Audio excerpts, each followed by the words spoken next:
তার দ্বারের কাছে যাবা না। পশ্চিম দিকের রাস্তার মুখে দাঁড় করায় দিয়েছে আর এক দলকে।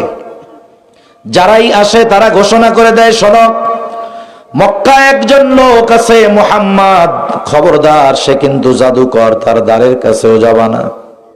বলেন তো, পৃথিবীর বিভিন্ন প্রান্ত থেকে যেই মানুষগুলো আসতেছিল তারা কি কেউ জানতো নাকি যে মক্কা একজন লোক আছে তার নাম মুহাম্মদ? কিন্তু আল্লাহ তাআলার সিস্টেম কত সুন্দর। আল্লাহ তাআলা বলে, শোন, তোরা তো চক্রান্ত করতেছস, আর আমার কৌশল তো কেমন তোরা জানোস না। আল্লাহ তাআলা বলেন, ওয়া মাকারু ওয়া মাকারাল্লাহ ওয়াল্লাহু খায়রুল মাকিরিন। আরে ওরা যতই ষড়যন্ত্র চক্রান্ত করুক না কেন, আল্লাহর কৌশলের কাছে এগুলো টিকবে? ওরা চিন্তা করতেছে ঠেকাইতে হবে, আর আল্লাহ বলেন, তোদের মাধ্যমেই আমি নামটা ওদের কানে পৌঁছায়া দেই। কেউ চিন্তা না, আয়েশা খুঁজতো না। কিন্তু পৃথিবীর বিভিন্ন প্রান্ত থেকে মানুষ যারা আসছে, এদের সবার কানে এক আওয়াজ, বলে মুহাম্মদ মুহাম্মদ মুহাম্মদ। কে রে এটা? আমাদের কাছে সতর্ক করছে, নিশ্চয়ই এই লোকটা তো ছোটখাটো জাদুকর না, নিশ্চয়ই এই লোকটা তো ছোটখাটো কবি না, নিশ্চয়ই এই লোকটা তো ছোটখাটো গণক না। করছিল নিষেধ কাছে যাইতে, এখন কাছে না যাওয়া পর্যন্ত আর দিল ঠান্ডা হইতেছে না। কাছে না যাওয়া পর্যন্ত আর দিল ঠান্ডা হয় না। আর কাফেররা নবীর থেকে ঠেকানোর জন্য মানুষদের কাছে নবীর ব্যাপারে যেই চারটা শব্দ বলতো, এই চারটি শব্দ একটা মানুষের চারিত্রিক ত্রুটির কারণ হতে পারে না। এইবার মক্কায় ঢুকে সবার মুখে এক আওয়াজ, বলে মুহাম্মদ। কোথায় সেই মুহাম্মদ? নিষেধ করেছিল কাছে যাবা না, এখন দলে দলে শুধু মুহাম্মদকে খুঁজে।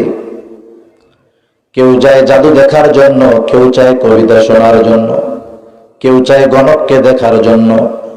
আর মানুষের অভ্যাস এইটা, বলে আল ইনসানু হারিসুন আলা মা মুনিয়া।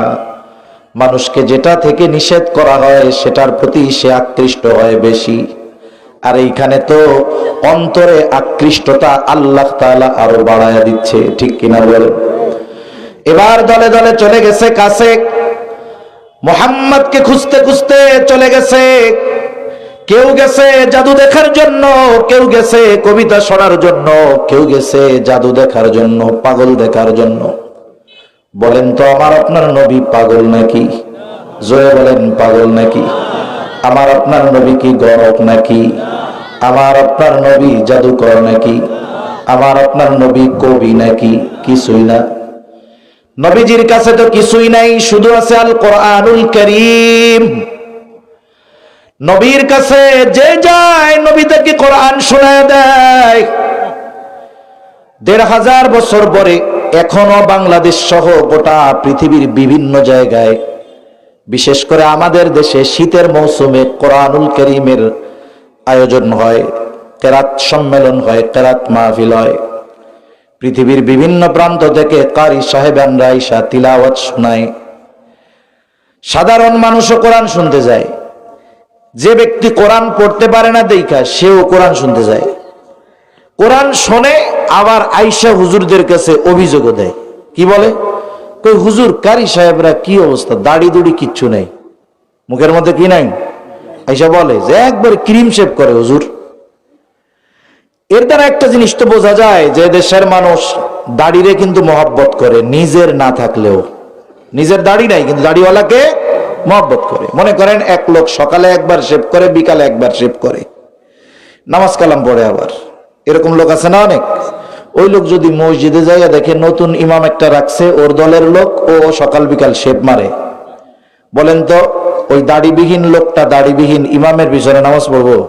ও তো মারামারি লাগাই দিব, বেটা তুমি ইমাম সাহেব, তোমার দাড়ি নাই কেন?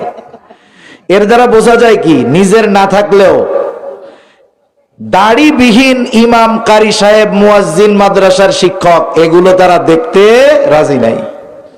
এইসব অভিযোগ করে আর কি, এরকম যে দাড়ি নাই হুজুর। আবার কয় যে তিলাওয়াত এত সুন্দর হুজুর, মনে হয় কলিজাটা টাইন্না ছিড়া নিয়ে গেছে। বলে না এরকম? কারি সাহেব যখন তিলাওয়াত করে কত সুন্দরভাবে তারা সুললিত কণ্ঠে তিলাওয়াত করে, কানে হাত দিয়ে যখন টান দেয় পাবলিক ও কোমরে গামছা বাঁধে, একটু পরে আল্লাহু আকবার কইতে হইব। রেডি হয় না এরকম? প্রথম প্রথম ঠান্ডা মাথায় তিলাওয়াত করে, মনে করেন ওয়াদ্দুহা ওয়াল্লাইলি ইযা সাজা মা ওয়াদ্দাআকা রাব্বুকা ওয়া মা ক্বালা। প্রথম ঠান্ডা ঠান্ডা কয়, তাই না? এরপরে কানে টান দেয় আর কি। আমার তো ওরকম হয় না, পারি না ওইরকম। টান যখন দেওয়া শুরু করে কানে হাত দিয়া কিভাবে কয়, ওয়াদ্দুহা ওয়াল্লাইলি ইযা সাজা মা ওয়াদ্দাআকা রাব্বুকা ওয়া মা ক্বালা ওয়ালাল আখিরাতু খায়রুল লাকা মিনাল উলা। আমার হয় না, শ্বাসে কুলায় না। তা এরা এক টানে সব পুরো সূরাটা পড়ে ফেলে। যখন স্টপেজ যত কাছায়, মানে সে তো আম্মা বিনিআমাতি রাব্বিকা ফাহাদ্দিস শেষ করবে, সে টান দিতে থাকে আর মানুষ প্রস্তুত হতে থাকে, অন্তরের মধ্যে ঢেউ উঠতে থাকে। সে যখন তিলাওয়াত শেষ করে সাথে সাথে গোটা মজলিসের মানুষ সমস্বরে চিৎকার করে বলে ওঠে আল্লাহু আকবার। বলে কি বলে না? যে বলে এটা কেন বলে? বলে কোরআন তিলাওয়াতে অন্তরে একটা অন্তর আন্দোলিত হয়ে ওঠে, অন্তরের মধ্যে একটা জোয়ার ঢেউ ওঠে, আর এই ঢেউয়ের বহির্প্রকাশ হয় আল্লাহু আকবারের ধ্বনির দ্বারা। একটু বলেন তো, ১৫০০ বছর পরে একজন দাড়িবিহীন কারীর জবানে কোরআনের তিলাওয়াত শুনে যদি আমাদের মতো মানুষ যে কোরআন বোঝেই না, রিডিংও পড়তে পারে না, তার অন্তরে যদি কোরআনের ওই প্রভাব পড়তে পারে, তাহলে যার কাছে আল্লাহ তাআলা স্বয়ং কোরআন নাজিল করেছেন, তিনি যখন তিলাওয়াত করেছেন, তার সামনে যারা শুনেছেন, ওই তিলাওয়াতের প্রভাব হৃদয়ের মধ্যে কতটা প্রভাব ফেলতে পারে এটা অনুমান করাও আমাদের জন্য কঠিন, ঠিক কিনা বলেন?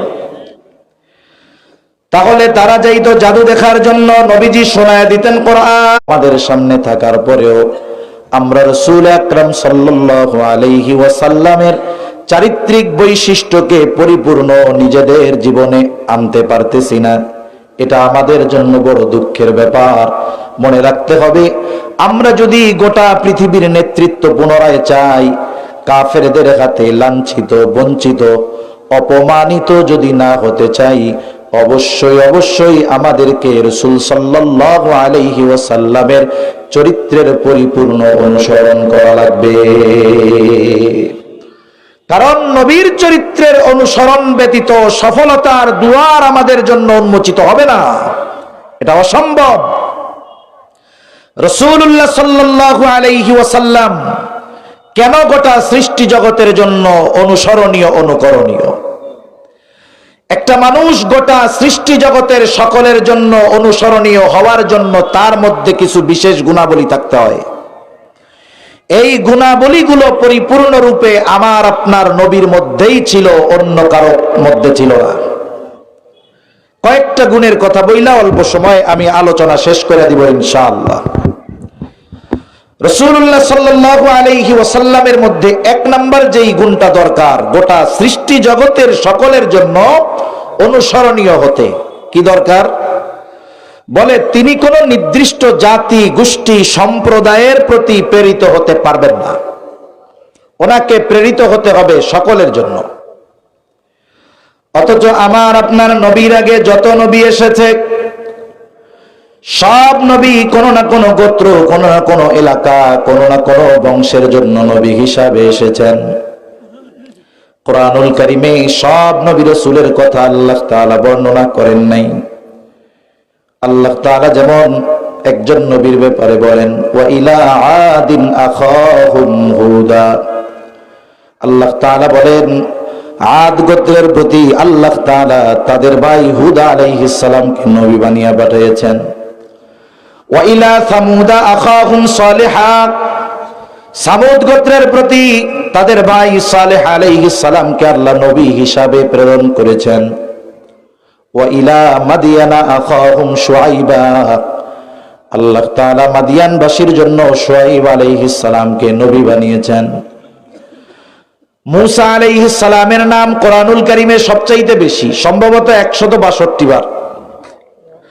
অথচ দেখেন তিনি সবার জন্য নবী না, বনি ইসরাইলদের জন্য নবী। আবার বনি ইসরাইলের মধ্যে ইহুদিরা দাবি করে উনি শুধু আমাদের নবী, আর কারো না।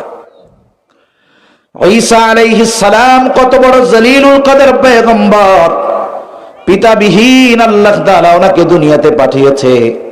নাসারারা দাবি করে যে তিনি শুধু আমাদের নবী, আর কারো নবী না। আদম আলাইহিস সালাম মানব কুলের পিতা, কিন্তু সব মানবের জন্য নবী না। ইব্রাহিম আলাইহিস সালাম মুসলিম মিল্লাতের পিতা, কিন্তু সব মুসলিমের জন্য নবী না। কিন্তু আমার আপনার নবীর ব্যাপারে আল্লাহ তাআলা বলেন, নবী আপনি বলেন, কুল ইয়া আইয়ুহান নাসু ইন্নী রাসূলুল্লাহি ইলাইকুম জামিআ। আল্লাহ তাআলা বলেন, নবী আপনি বলেন, ইন্নী রাসূলুল্লাহি ইলাইকুম জামিআ, আমি তোমাদের সকলের কাছে রাসূল হিসাবে প্রেরিত হয়েছি। তার মানে আমার আপনার নবী আরবের নবী না, শুধু অনারবের নবী না, কোন গোত্রের নবী না, বরং আমার আপনার নবী হলেন গোটা সৃষ্টি জগতের নবী। নবীজির নবুয়তির পরিব্যাপ্তি কত দূর! পবিত্র কোরআনুল কারীমের সর্বাধিক পঠিত সূরার নাম হলো সূরা ফাতিহা। সবচাইতে বেশি তিলাওয়াত হয় এই সূরা, সবচাইতে বেশি তিলাওয়াত হয় এই সূরা। প্রত্যেক নামাজের প্রতি রাকাতে এই সূরা লাগে। মানে টেবিলটা দূরে তো আর নিচা, এজন্য আয়না খাইতে গেলেও কষ্ট হয়।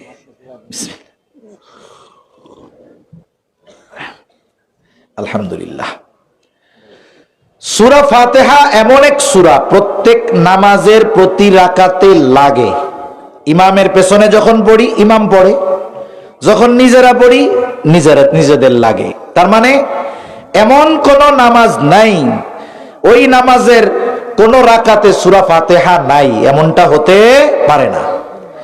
জামাতে পড়লে ইমাম পড়বে, আমরা শুনবো, আর নিজে যখন পড়বো নিজে পড়বো। তার মানে প্রত্যেক রাকাতের সূরা ফাতিহা লাগে। সূরা ফাতিহার শুরুতে কি বলি?